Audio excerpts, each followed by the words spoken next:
You polish the resume, you pass the initial screening, you endure multiple rounds of interviews, complete a grueling skills test, and wait in a silent anxiety loop, hoping to finally land the role. And then it arrives, a generic, automated email politely informing you that the company has decided to move forward with other candidates. It is cold, algorithmically delivered, and final. Recently, a Reddit user named As Bright as Day hit this exact wall. After a promising series of interviews for a business analyst role, they received the standard automated no. Instead of accepting defeat, they took a massive risk. By decoding the company's standard email naming conventions, they tracked down the CEO's direct address, laid out their confidence in their skills, and asked for a chance to redo the final test. The CEO actually agreed. They granted the candidate a trial period to prove their worth.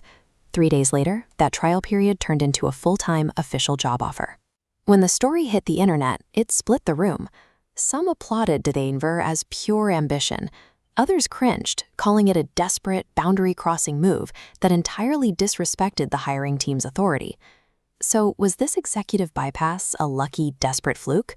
Or is it a highly effective, replicable strategy for breaking the modern hiring matrix? To understand why this worked, you have to look at how hiring power is distributed. Human resources departments function as a filter. Their primary mandate is to minimize organizational risk. Executive leadership, however, operates differently. They act as decision-makers focused entirely on return on investment.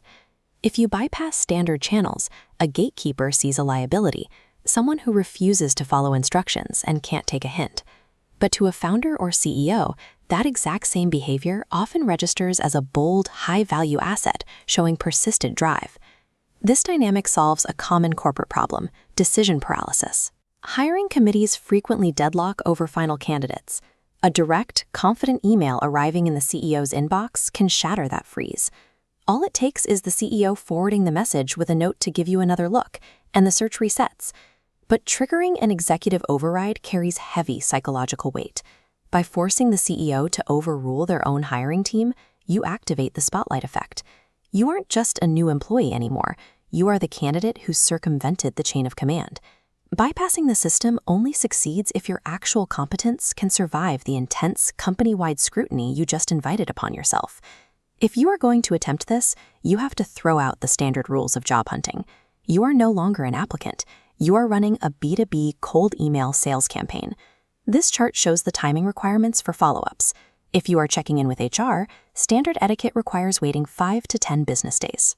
That a Hail Mary executive email requires a highly compressed window. You have to strike within 24 to 48 hours of the rejection, while your file is still fresh in their minds. You also cannot send an emotional plea. A generic email asking them to reconsider flatlines instantly. To spike into the success zone, you must offer a new value proposition. The Reddit user didn't just ask for the job. They specifically offered to work a trial period to objectively prove their skills. And there is a mathematical merit to this aggression. Cold outreach data shows that if you push past exactly 3 contacts without a response, your success rate plummets.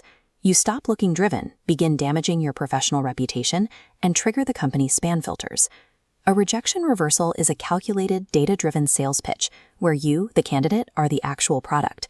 But before you go drafting a message to the C-suite, consider the hidden danger of the side door. Look at the counter-narrative of a second candidate who successfully landed a direct meeting with a CEO after being rejected. The meeting was a disaster. The CEO showed up 30 minutes late, paused the interview to frantically search for the job description, and gave answers entirely unrelated to the open role. It revealed a massive structural red flag. The CEO and the hiring team were completely misaligned, sending out rejection emails and scheduling rogue interviews without communicating with each other.